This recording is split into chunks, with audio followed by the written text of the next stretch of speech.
Testing 1 million, 2 million. Okay. So, good morning, ladies and gentlemen. Good morning, Team BlackRock and Blackstone. Um, I hope everything is well. In one quick second, we're gonna do a quick module, and then we'll move forward to whatever is trending. Let me get everything prepared for us. But while we do that, I wanted to have a brief discussion. It deals with life, I guess you could say, because you know every head is a universe, right? Nothing is guaranteed in life. You know, no one owes you anything, nor do you owe anyone a damn thing. You know, we sometimes want things to be a certain way because we may see it fit for things to be a certain way, but the reality is that people don't have to love you, they don't have to understand you, and they don't have to support you. Even worse, at times when people know that that's all that you require, they'll withdraw that from you. And it's very sad, but it's very true. And the older you get, the more you realize that nobody owes you anything. Um, at the end of the day, um, it just is what it is. So I just want to share my 3 grains of rice, right?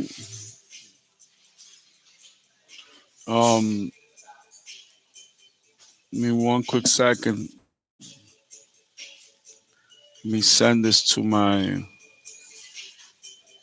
all of my students, right?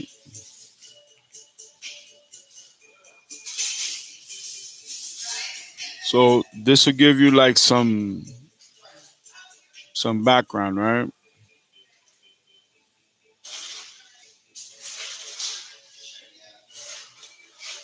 You know, that's been sent out so I could pretty much cruise control, right? So 2021, as an artist, I established these records, right? I know my entire career has been me against the industry, right? So I'm not expecting anything. But now we're talking Guinness, right? I'm thinking, well, Guinness is a neutral party, and Guinness will understand I've been the underdog. That's why I've worked so hard to achieve and accomplish this goal. I run into politics. Okay. Same politics that I find in the music industry, financial industry, the publishing industry. So I start to notice a pattern here. Like, you know what? The politics are a part of the business. And there's nothing I can do about it. You know, if I want um if I want access, even on an app like Instagram, Facebook, Twitter, etc., there's a paid version. Same thing with me establishing these Guinness World Records. If I want expedited services, that's going to cost me a price as well. And sometimes it seems that it's designed for you to have to pay in order to get your records verified, right? Because it is a process. Now, growing up as a kid, you're like naive. You're like, man, this is Guinness World's records and they understand me, you know? Boy, was I wrong. Boy, was I wrong. So once I realized this pattern, I don't let it affect me. I just choose to call a spade a spade. I choose to see things for how they are, not how I want them to be. Everybody that comes across me wants an interview. They want to know, yo, what's happening? What's going on? After all, I do have 5,000 records, right? I own the biggest catalog. And at the end of the day, what can you do? I have to continue to push forward no matter what. You understand me? At the end of the day, I need to continue with my life. And there's nothing that, you know, anybody can do. That's just what it is. So I'm leaving the European circuit and I'm leaving the actual American market to go overseas to be closer to my people because I have this political agenda that I'm going to teach people about NFTs and we're going to take over the metaverse and finish buying out the rest of Polygon that I don't own, right? Because I own a nice chunk of Polygon. And there's still politics there. No matter who I reach out to, it's always the same connotation. It's always the same, people from our culture that are gatekeepers um find it the norm, find it the norm to just conduct themselves this way. And again, there's no reason to get upset. There's no reason to not view things in that light. At the end of the day, it is what it is. Everyone wants an interview. Everybody wants to know. Well, I had a discussion with my team, right? And it seems that there's a shadow cast over certain things, right? So, for example, the conversation could be, about baseball. So we join the conversation. We say, you know what, we play baseball, and then it becomes about hockey. So we join the conversation. We talk about hockey, and it becomes about something else. It's a nice way of people saying things like, you know, we just don't fuck with you. We don't rock with you. You're not elite. Like Jay Z says, still nigga, right? Dog, that's how we're treated in this industry, man. And in a sense, I do need to ventilate this because it is what it is. Like I've already done everything that I could possibly do. Now the rest is flying overseas, sitting down with a few people, and having a modest conversation. Nothing more, nothing less. No guarantees. Maybe um, something flourishes, maybe it does not. But there are no guarantees. Period.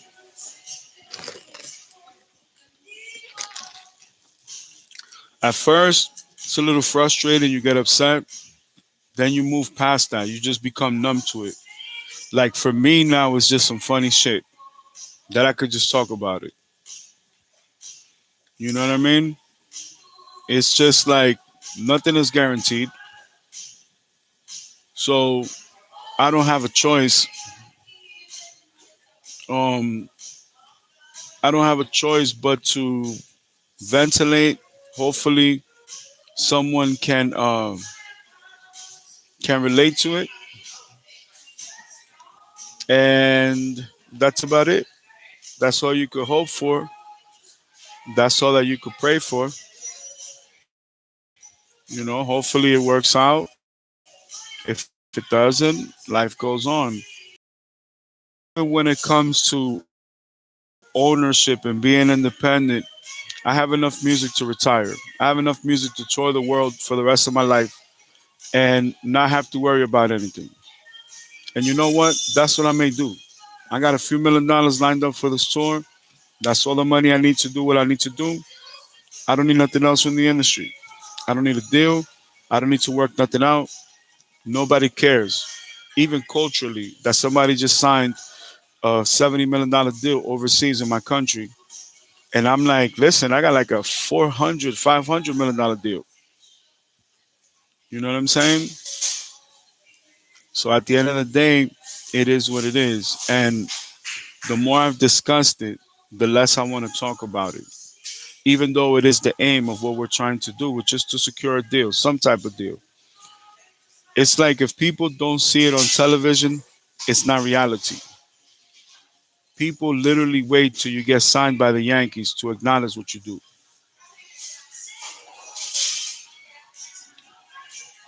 It is what it is. You know, it is what it is. So I just kind of wanted to open up today sharing that because it burns my biscuits. You know what I mean? And you cannot bottle that stuff up inside. It's counterproductive. And he who wins the first hour wins the day. Therefore, I'm a firm believer in that. And that is my aim.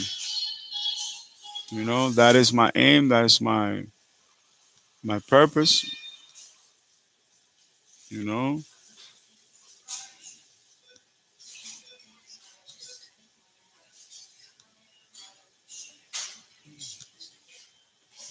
the end of the day, it is what it is, man.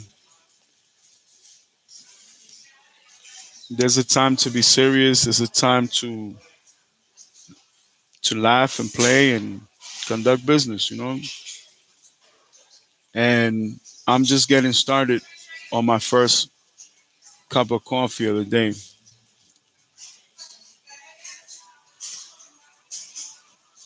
And let's go to leadership skills. Let's go to emotional intelligence and leadership. Let's start with that, and we'll move on to the rest. Okay.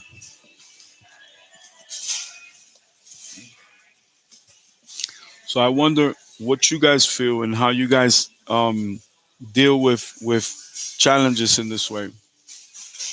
But let's fire away. Thank God I'm regaining my voice with emotional intelligence.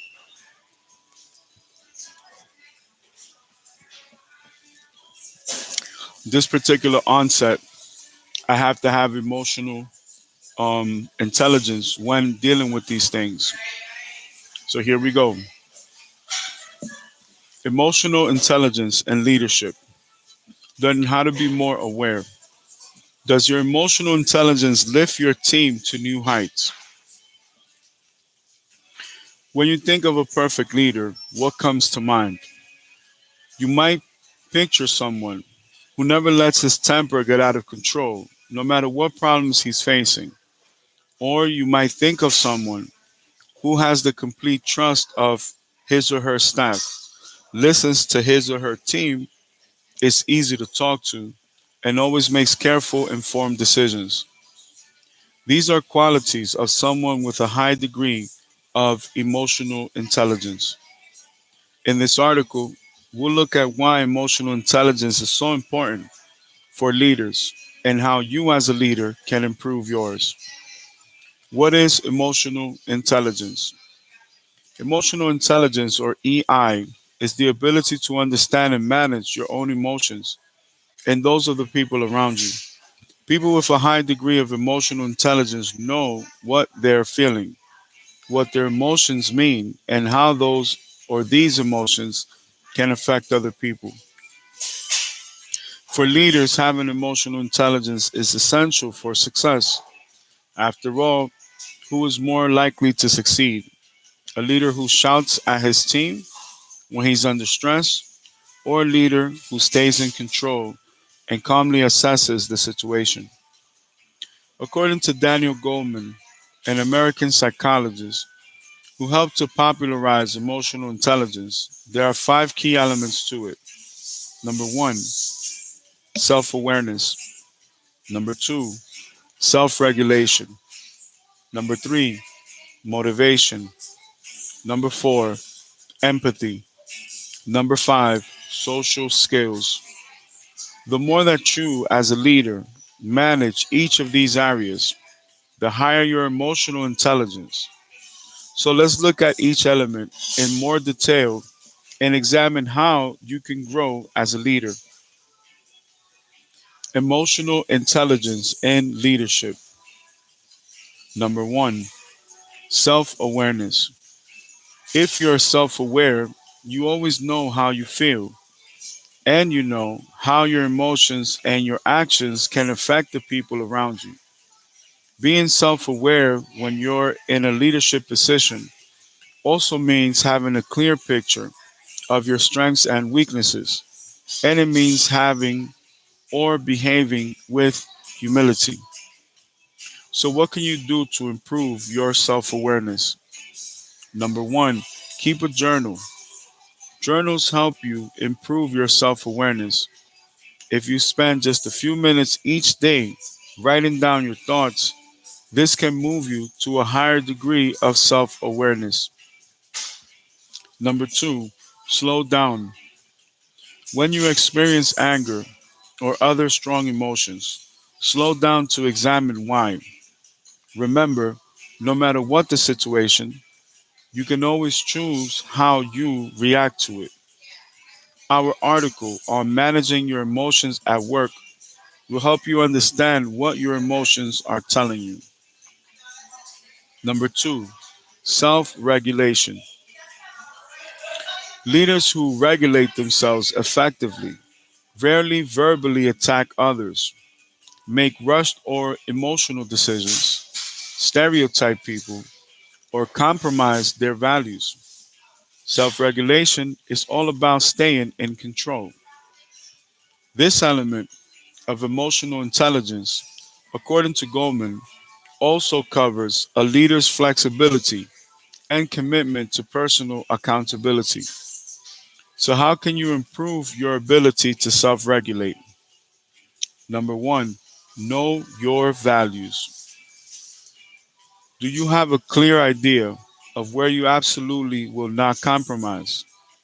Do you know what values are most important to you?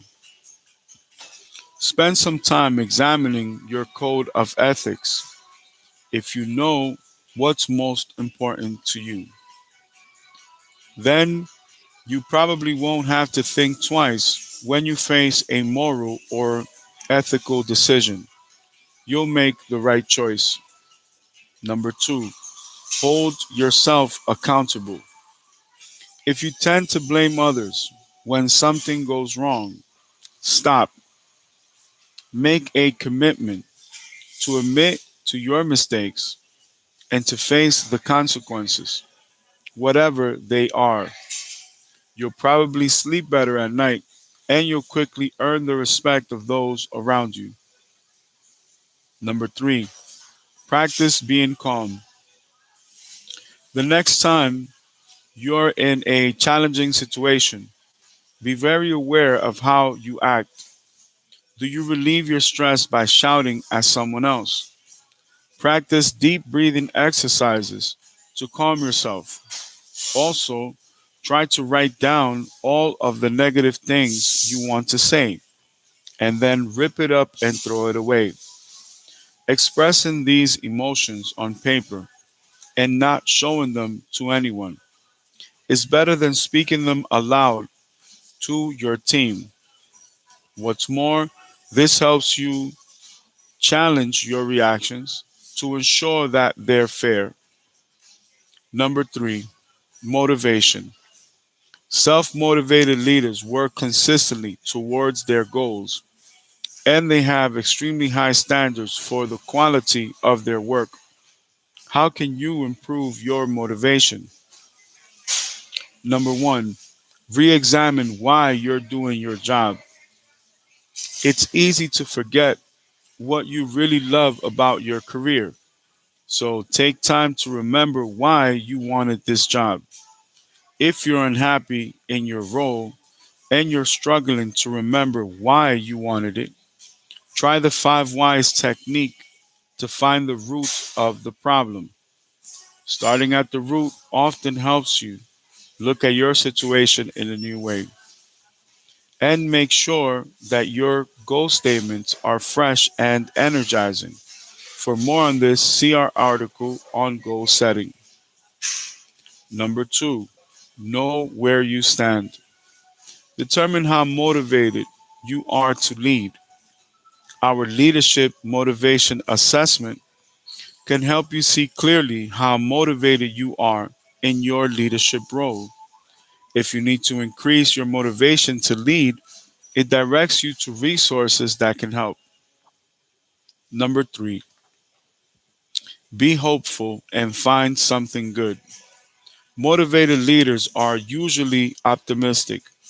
No matter what problems they face, adopting this mindset might take practice, but it's well worth the effort. Every time you face a challenge or even a failure, try to find at least one good thing about the situation. It might be something small, like a new contact, or something with long term effects, like an important lesson learned. But there's almost always something positive if you look for it. Number four, empathy. For leaders, having empathy is critical to managing a successful team or organization. Leaders with empathy have the ability to put themselves in someone else's situation.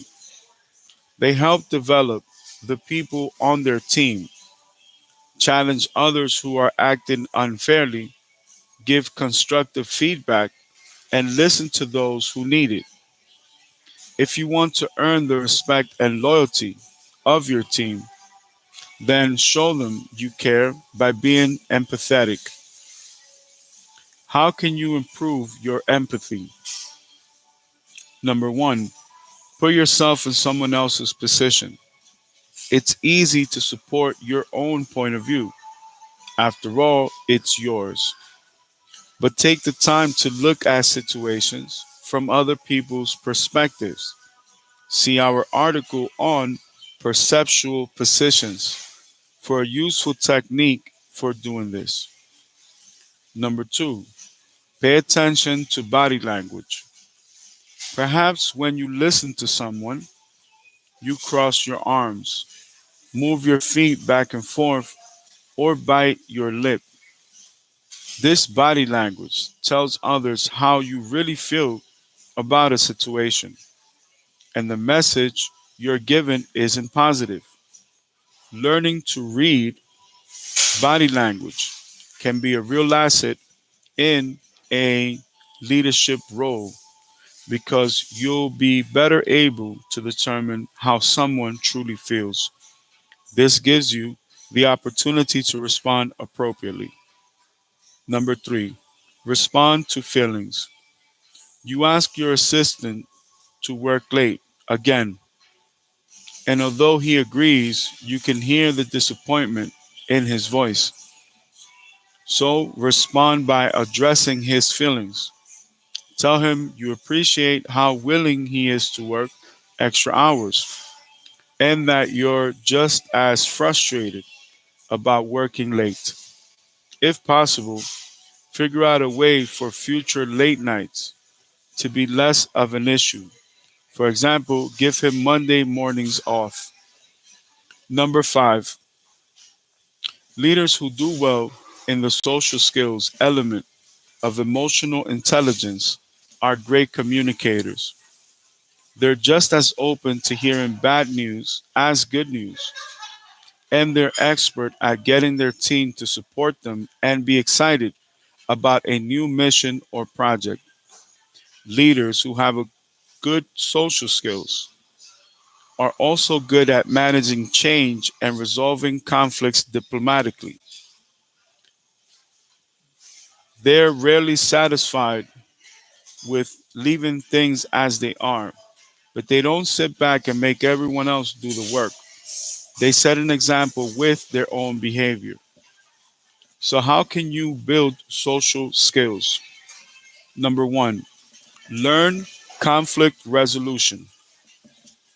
Leaders must know how to resolve conflicts between their team members, customers, or vendors. Learning conflict resolution skills is vital if you want to succeed. Number two, improve your communication skills. How well do you communicate? Our communication quiz will help you answer this question, and it will give useful feedback on what you can do to improve. Number three, learn how to praise others. As a leader, you can inspire the loyalty of your team simply by giving praise when it's earned. Learning how to praise others is a fine art, but well worth the effort. Here are some key points. To be effective, leaders must have a solid understanding of how their emotions and actions affect the people around them. The better a leader relates to and works with others, the more successful he or she will be. Take the time to work on self awareness, self regulation, motivation, empathy, and social skills. Working on these areas will help you excel in the future. That is excellent reading, and I wanted to share that with you all because it pertains to what we started the morning discussing. And of course, my goal is that it helps you on your journey. Okay. So now, Team BlackRock and Team Blackstone, let's continue to move forward. Give me one quick second. I'm gonna finish this.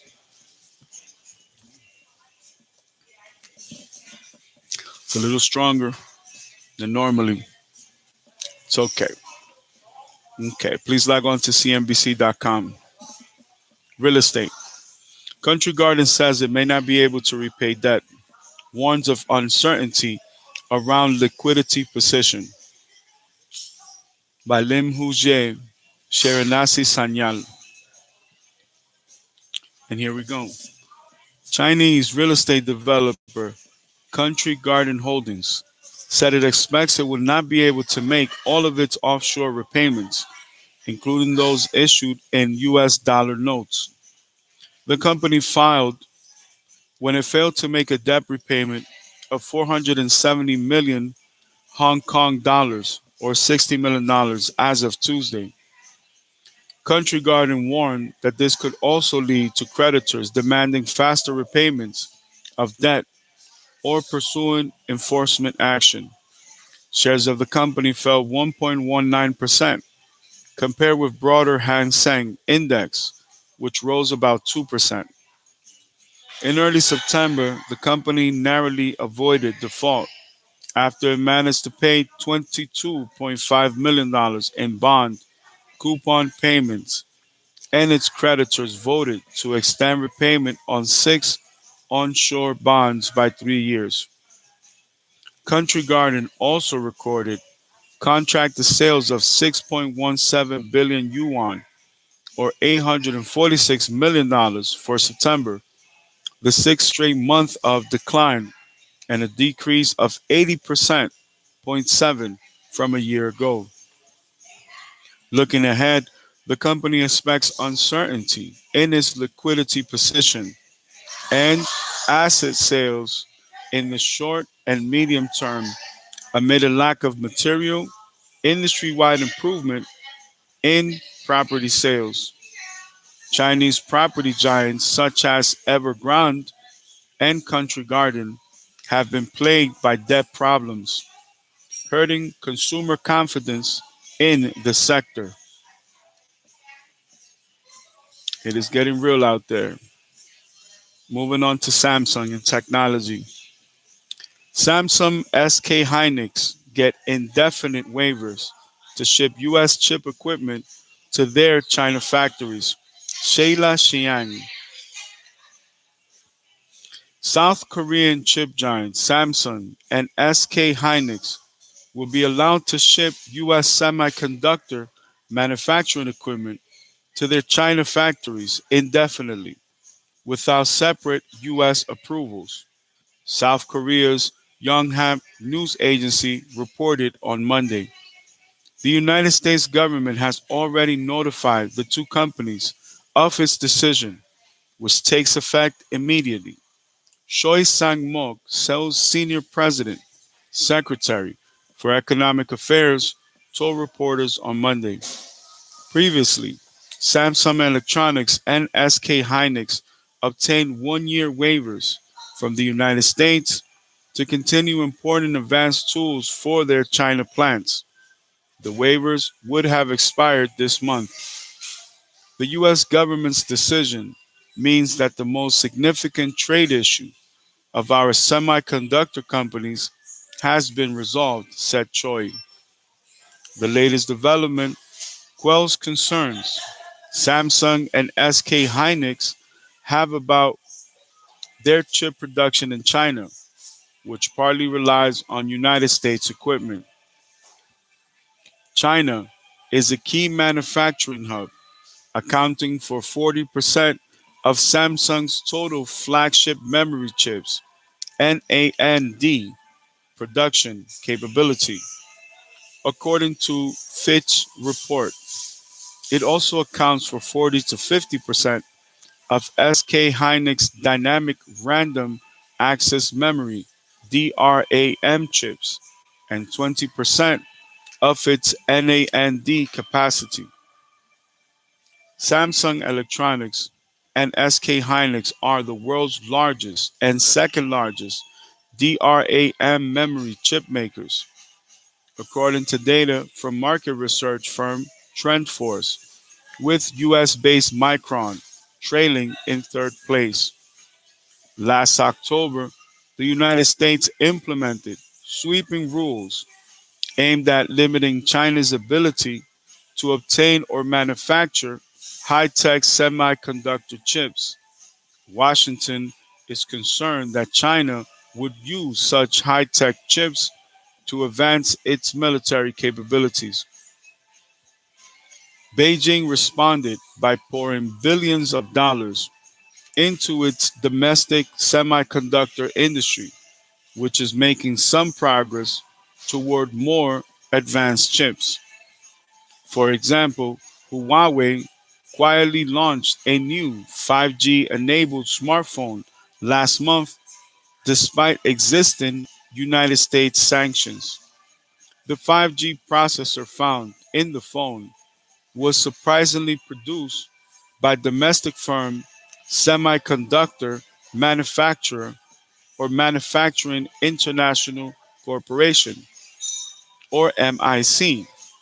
The component was far more advanced than what many industry observers thought the company could produce. Amazing. And we're moving on to professionals. How to invest $1 million for the next decade, according to private bankers and wealth advisors.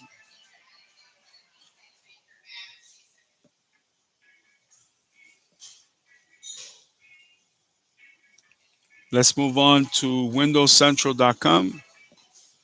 Microsoft may debut its first AI chip at Ignite 2023 to mitigate costs, by Kevin Okenwa.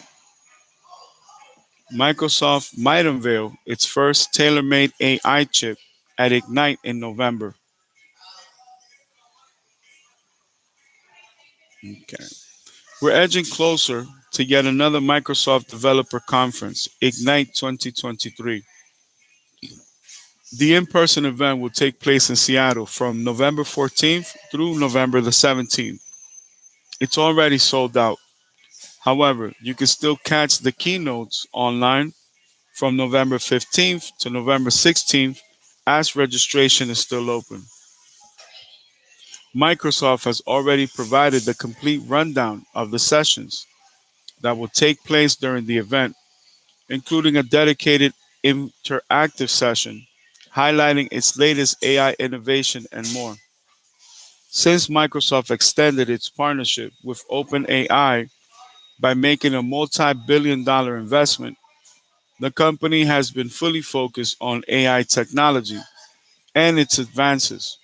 And now a report by The Information reveals that Microsoft might debut its first dedicated artificial intelligence chip at Ignite 2023. With the emergence of AI and more organizations tapping into the technology, there's been an increased reliance and dependence on NVIDIA for GPUs used for AI advances and training large language models like Bing Chat and Chat GPT. To this end, it seems that NVIDIA is up to its neck and is unable to meet the high demand for GPUs, hence the shortage in supply. Microsoft is aware of this issue, which is why it has been developing its own AI for years now. NVIDIA's inability to meet the high demand for GPUs could negatively impact Microsoft's AI advances, ultimately limiting its chances of generating revenue from the technology.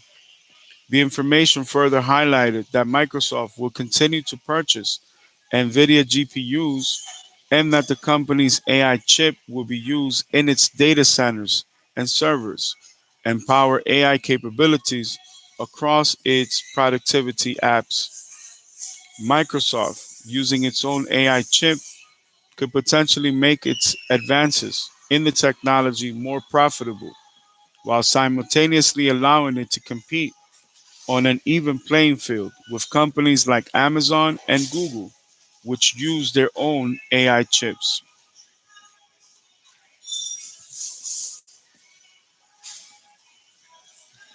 Mad Money with Jim Cramer. Jim Cramer sees a bull market in cybersecurity by Julie Coleman. Despite recent market weakness in several sectors, CNBC's Jim Cramer said he sees a bull market in cybersecurity. You want or you always want to buy the stocks of companies in industries where demand is most rabid, Kramer said.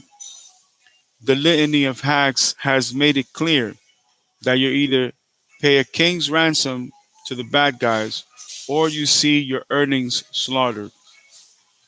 Kramer pointed to recent high profile security breaches that came to light after the U.S. Securities and Exchange Commission ruled that companies have 4 days to reveal a hack, which showed the widespread nature of the issue.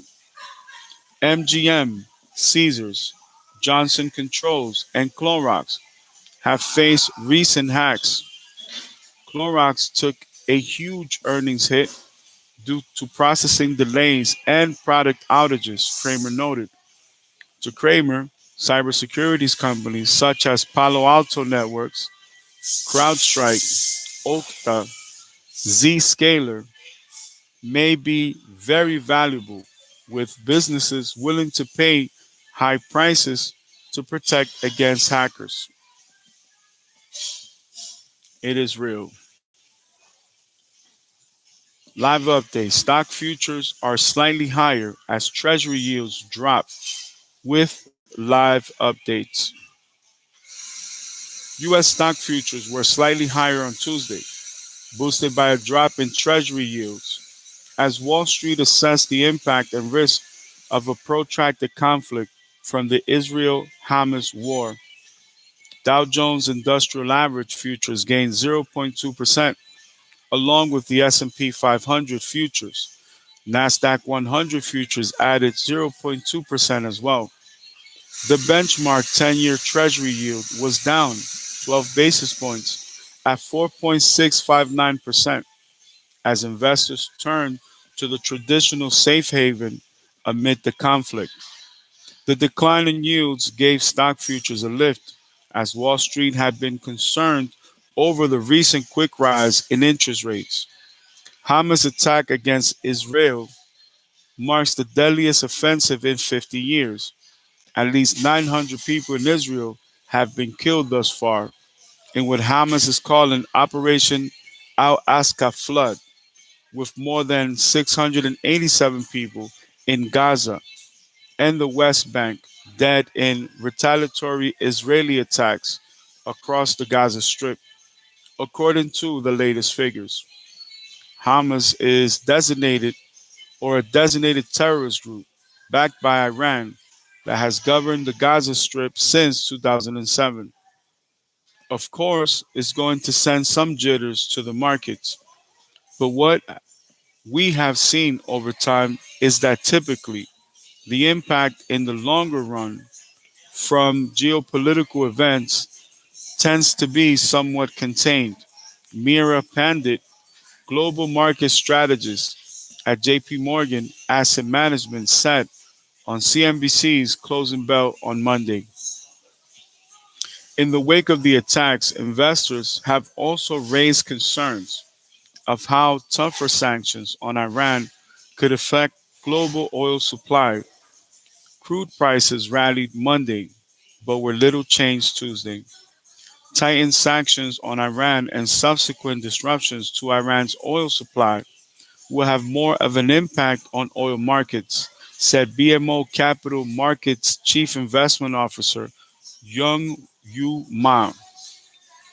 I think the oil markets have a little bit of a buffer here. Even just a couple of weeks ago, we were still about 5% higher than now.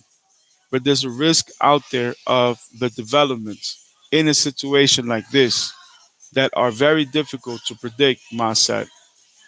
Investors will be keeping an eye on upcoming economic data. The NFIB Small Business Survey data from September will be released on Tuesday, as well as August's wholesale inventories numbers. Wall Street will also be closely watching PepsiCo's quarterly earning results Tuesday before the bell. During Monday's trading session, stocks were initially lower, with the Nasdaq falling more than 1% during its session lows before turning positive across the board. With 30 stock, the Dow added 197 points or 0.6%, while the Nasdaq Composite gained 0.4%. The S&P 500 added 0.6%. There's a good chance stock market lows are in, Fundstrat says. Fundstrat technical strategist Mark Newton noted that the lows in the S&P 500 are likely in at this point.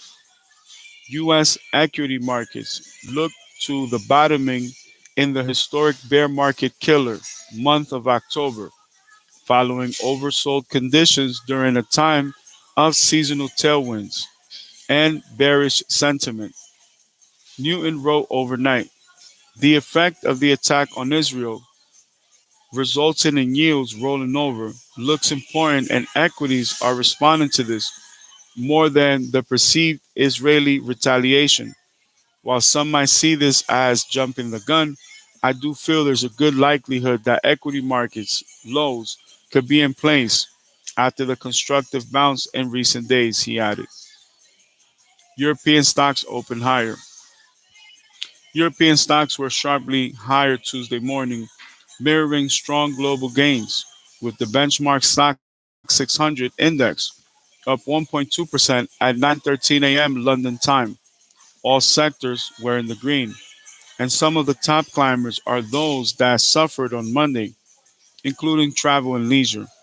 Germany's DAX rose 1.5%, while the UK's FTSE 100 and France CAC 40 both posted gains of around 1.3%. Aerospace and defense ETF sees best day since November 2020. The iShares US Aerospace and Defense ETF ITA notched its biggest gain since November 9, 2020, as the war between Israel and Hamas lifted defense stocks. The ETF added 4.45% on Monday, driven by Northrop Grumman and Kratos Defense. Both of those stocks added more than 11%. It was Northrop's best day since March 2020. L3 Harris Technologies and Huntington Ingalls both advanced more than 9% as well. Kratos gains also contributed to the Russell 2000, 0.6% rise on Monday. The small cap benchmark climbed for the fourth consecutive session, propelled by National Western Life up nearly 17% and WW International up 13%.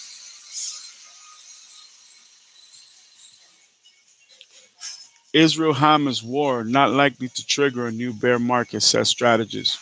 Military shocks on their own have tended to be short lived in the market, according to Sam Stovall, chief investment strategist at CFRA Research. Typically, the stock market initially reacted negatively to the uncertainty by declining in the first day and month after the event, but then recovered and advanced 60 and 90 days later, Stovall said. How oil prices move in the coming days could decide if the Israel Hamas war becomes a more protracted headwind for the market, according to the strategist.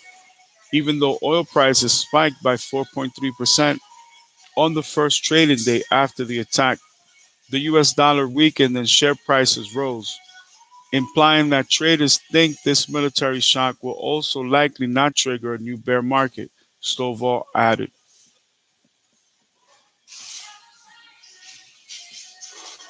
Bonds are attractive right now, strategist says.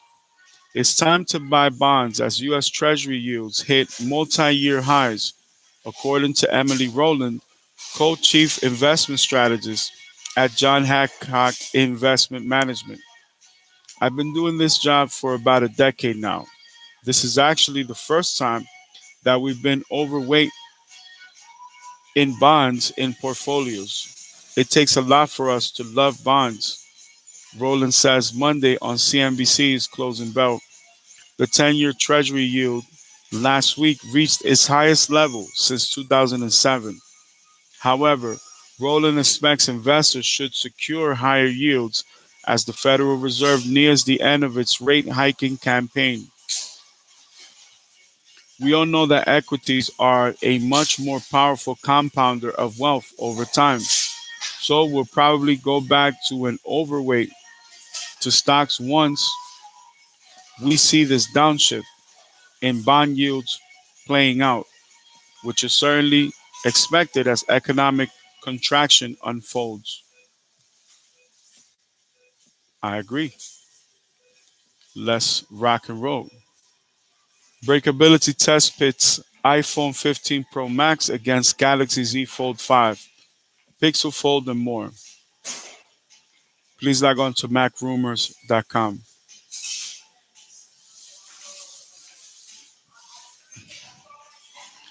Device insurance provider Allstate Protection Plans today shared the results of one of its annual device drop tests. And this time around, the company broke some of the most expensive smartphones on the market, including the iPhone 15 Pro Max. The drop and dunk test included the $1,200 iPhone 15 Pro Max, the $1,200 Samsung Galaxy S23 Ultra, the $1,799 Samsung Galaxy Z Fold 5, and the $1,799 Google Pixel Fold. These are the most expensive smartphone options from Apple, Google, and Samsung, and all of these phones are constructed from glass. For these tests, Allstate dunked each smartphone in water for 30 minutes, then dropped them onto a sidewalk from 6 using an apparatus to drop them from the same height and angle. All of these smartphones have decent water resistance ratings. They were working fine following the dunk test, but glass and concrete sidewalks don't mix well, so no smartphone fared well on the drop test. In the front of the screen drop down test, the iPhone 15 Pro Max shattered on the first drop and was unusable with shards of raised and loose glass. The same thing happened to the Galaxy S23. The Z Fold 5 and the Google Pixel Fold were able to withstand two screen drop downs with frame damage, screen dents, and scuffing, which all state attributes to the raised lip around the interior edge of each display. Screen down in this case refers to the main screen visible when the device is opened. When the two smartphones were dropped on their closed outer displays, they both shattered. In the backdrop test, the iPhone 15 Pro Max and Samsung Galaxy S23 Ultra both shattered immediately. The iPhone 15 Pro Max remained functional, but two of the cameras were no longer working because of the damage to the camera glass. Allstate Protection Plans has been doing these tests for years now on each iPhone generation, and there hasn't been a lot of improvement despite Apple's glass upgrades. Apple is using a stronger back glass and a ceramic shield material for the front, but glass is glass and it continues to break. Drop tests are variable and the results depend on the angle the smartphone happens to fall at, the material it hits, the speed of the drop, and more. While Allstate Protection Plans uses the same variables for its tests, there's always an element of unpredictability, and these experiments don't reflect real world results. It should come as no surprise that it's best not to drop a smartphone made of glass onto concrete. Apple sells a range of iPhone cases for customers to choose from. Plus, it offers Apple Care, covering two incidents of accidental damage each year for a $29 deductible. Apple Care Plus is a good idea if you plan to go caseless. All right, ladies and gentlemen, that pretty much wraps up our morning preparations. I want you to have an amazing day, and we'll see you next time. God bless.